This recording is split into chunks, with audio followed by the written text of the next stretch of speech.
Kining sulat ni San Pablo, ikaduhang sulat ni San Pablo ngadto sa taga Corinto, niya sa atong unang pagbasa, 2 Corinthians chapter 9. Nindot kay ni nga analysis praktikal. Matud pa niya, ang nagpugas og jutay muani og sa isumpay, di man mo mutingog. O niya, ang nagpugas og daghan muani og daghan. Niya unsaon man sa atong kinabuhi nga nakapugas ta og daghan, matud pa ni Hesus, magpakamatay ta para sa Ginoo o para sa atong isig katao. Ang atong kinabuhi ba, atong itanom diha sa katilingban. Niya kung ato na ganining itanom, matud pa ni Hesus, niya mamatay, mamunga dayon ni og daghan. Pero kung di nato itanom, niya dili mamatay, wa gyud, madunot lang, makuala na siya, kanang madugmok, nga wa gyud bunga. Sige, lingay mong tupad. Ing nadaghan na kag napugas. Ing na ba, daghan na kag napugas. Muna, itanom gyud kamong mga asawa, pagpakamatay mo para sa inyong bana. Tanawa, di ba, daghan kay managbunga. Moabot ko tag 12 ka buok, tag 13 ka buok inyong anak. Nga naman, gitanom man og maayo. Di ba?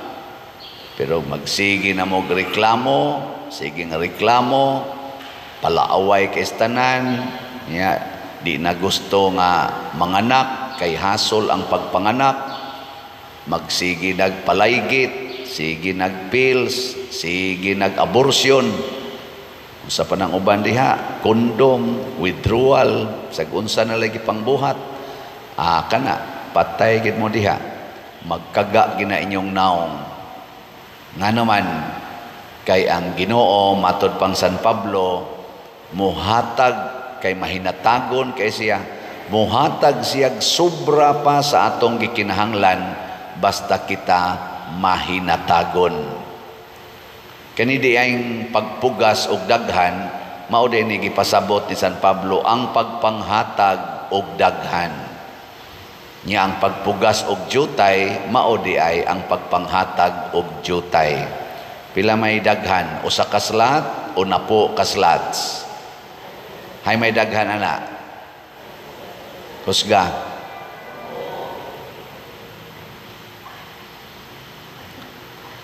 Ato ra goning klarohon. Unyag mo palit kag usa ka slat. Daghana o jutay? Jutay. Pag mo palit kag napo ka slats, daghan. Ngilingay mong tupad, na pila ka slat imong napalit. Way palit-palit slat. Sigig pangayo. Ang ato yung batasan in relation to God, sigig pangayo. Sige ragyog pangayo. Pero wa kita kaayoy hatag-hatag. Kung muhatag man, kwintahon yung maayo. Di baka ko alkansi ani. Mura mag-apikin ako diri niya, manghatag pag yung ko, patay ko ani. Kusog kita ana. Pero kanag yung pangayo os Ginoo, way limit nga pagpangayo. Alin ni dool nako. Dato-dato na gid siya. Milyonaryo gyud. Unya, ang iyang edad 80 na. Daghan kay siyag mga kabtangan. Nya unsa pag iyang isulti nako, Father, blessingi ko. Blessingi taon ko, Father, nakaluyan ko sa Ginoo nako. Kadaghanaan ang imong grasya. Ang imo lang yapon pangayoon, blessing lang yapon. Ni siya unsa man day, Father, nako, pasalamat na oy. Pagsigig pasalamat. Blessing lang yapon hangtod karon 80 nakadaghan na kay kag kwarta, daghan na kay kag mga kabtangan. Blessing lang yapon imong Panginoon. Wa pag gid ka kakita anang blessing nga imong naangkon, pagpasalamat na. Ana, Muna ka mo mga tiwasonon, ay na mo pagsingon, ayuhan ning akong tuhod, ayuhan ning akong heart, ayuhan ning akong high blood, ayuhan ning akong kidney. Ayaw na, oy. Sinta na ka, hapit na ka mo 90, 70. May na nang ipasalamat, oy. Di ba? So, magpa-blessing lang yapon, Father, blessingi ko, kay lain, kay akong lawas niya, galisod naglakaw. Akong una-una, maingon kong hinaot unta, nga matiwas na ka. Aron no na kay pag-antos. Oy, di lang yapon ka kita. Siging pangayo. Di kita mo bunga ana. Siging hatag, sigig yung hatag. Muna nga malipay ko kanang muhisgot bitaw ko dinhi nga na ay nag-stage 4 cancer niya akong gihilugan. Imbis nga magsigig ingon Ginoo in taon ayuha ko, Pader iampo taon ko nga maayo ko, wa ko kadungog siyang bakba nga nag-ingon ana, niingon hinoon, Pader mo palit kog slat. Ako gining gipangandoy nga makapalit kog slat nga sa dili pa ko matapos aning kalibutan na, Pader magsigi radyo kog palit og slat. Di na gud siya hapit kasuwat, nangayo yung suwatanan, hinay gid siya suwat. May ba untag jutay ang slat nga gipalit? Daghan man ni ano yung mga way cancer.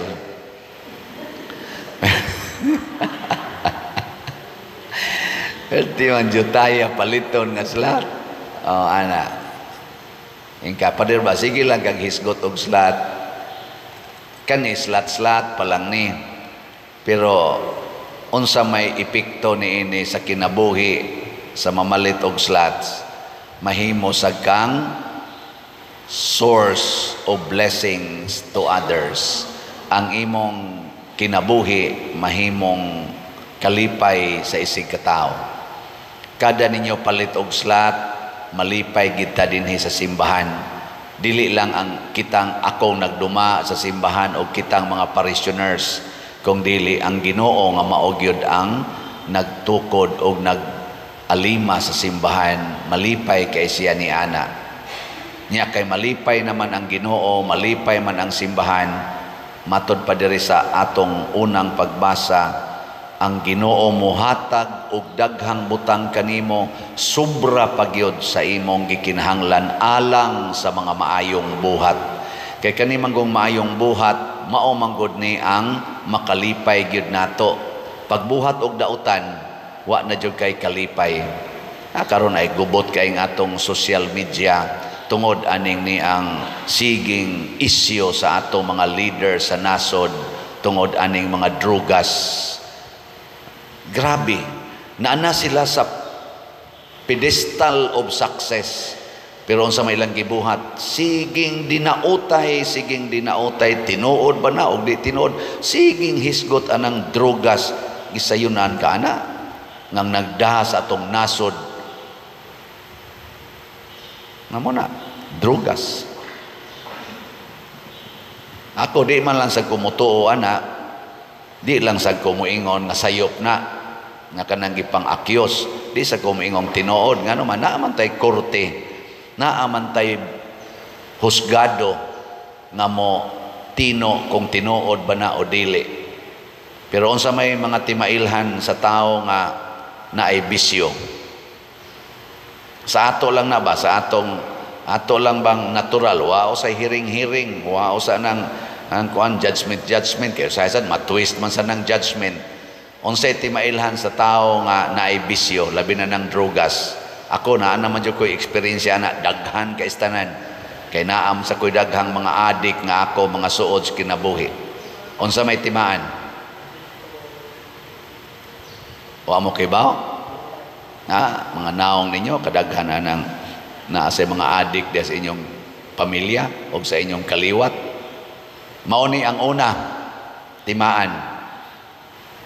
Maayo lang sa istorya, way aging nindot. Way maayong buhat, pero pasultiha, makabuhig patay. Ubanan pag hilak-hilak, may kinasla mudag hilak.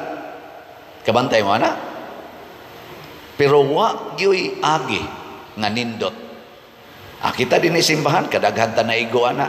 Ako kadaghan ko naigo ana. Mismo sa ako mga igagaw, igo ko ana.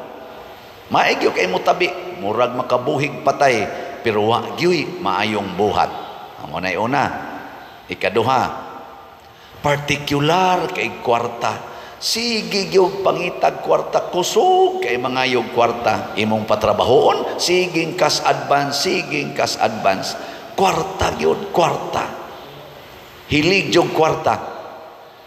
Kanang mga bisyoso. Tinood, dili. Kana, sige, hasta kung kwartas asawa, kawaton, or kwartas bana, kawaton, bisa gikinahanglan para ipalit og bugas og tambal, kwaon pag yun. Ana na sila kagrabe, ay? Mangilad, basta parting kwarta, mangilad yun. Porting kusuga, mangawat, mga kawatan kaistanan. Hastang mga butang sa imong balay nga mapuslan, ibaligya yun, ibaligya, kay makakwarta yun. Kana adik na. Ikatulo, kanina like akong katapusan pero di pa ni mo ikatapusan. Dali kay na silang maratol og mahadlok. Paranoid.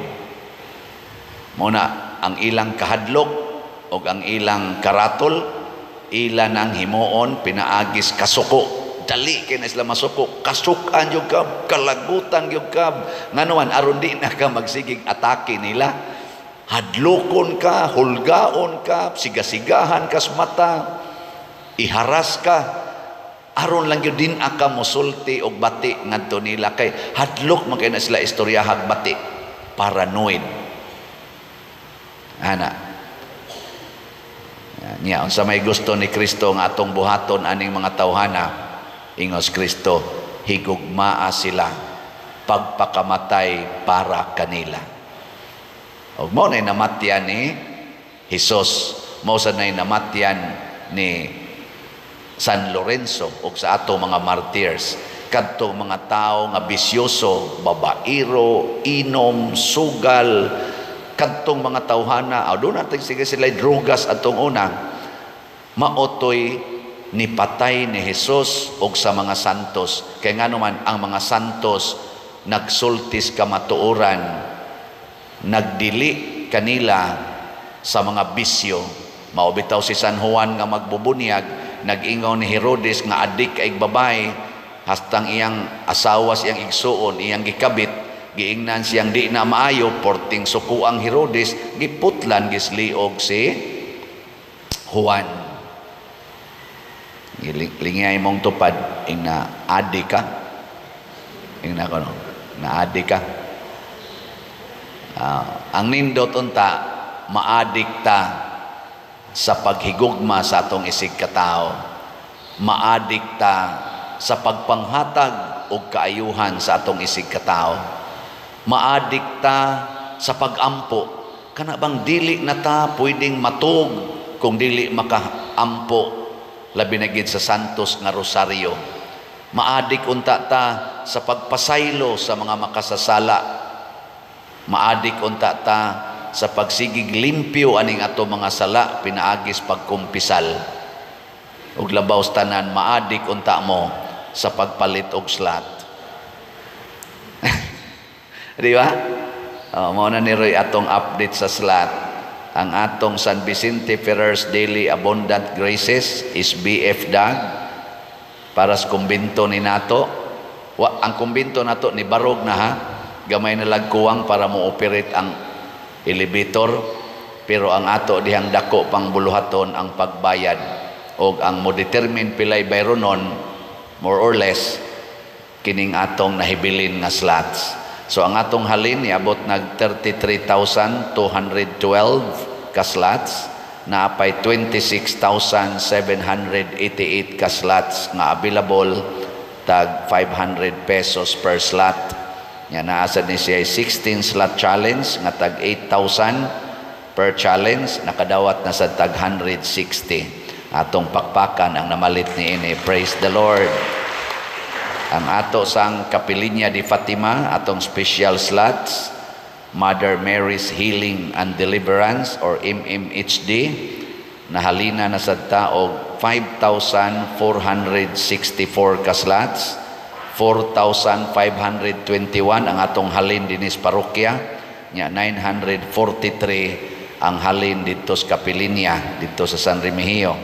So gamay na lang kay nahibilin, 536 na lang ka slots nga tag 1,000 pesos per slot. Nya naasad ni siya ay 20 slot challenge, iabot na sa 24 ka 20 slot challenge ang atong nadawat. Pakpak na sad. Kani mo ni bungas mga nga-addicts Ginoo. Kaya ang nga-addicts Ginoo, dili kayo mutabi, pero maayo kaig binuhatan. Ang na-addict sa sala, sama na mga drugas, maayong mutabi, pero batig binuhatan. Ana man na. Anya, ang ato sang disap, pasalamat ko no, nga naana sa ni-invest nga lain, no? Niabot na pun-ana sa tagduha ka slots. Niabot nag 203 ka slots ang atong disap na tag 500,000 pesos per slot with 25% interest per annum. Intended ni para sa atong gisigihan rog process nga pagtukod aning kulumbari. Pakpak na sad, ikatulong pakpak. Praise the Lord. Nya kining tanan nakapalipay ni nato, nakapalipay sa Ginoo. Nya congratulations ninyong namalit ni ini, kay dunay daghang ganti nga ihatag ang Ginoo kaninyo or kanato nga namalit. Dili bakakon ang Ginoo kung siya musulti, tinud-on gina niya. Mao nang niingon gyud ang atong tubag sa Salmo, bulahan ang tao nga maluluyon ug nagpahulam kanila nga nagkinahanglan. Nganong bulahan man ang Ginoo maoy mobayad, o kung siya'y mobayad, magpunga-punga tag dawat sa kadaghan sa iyang ihatag.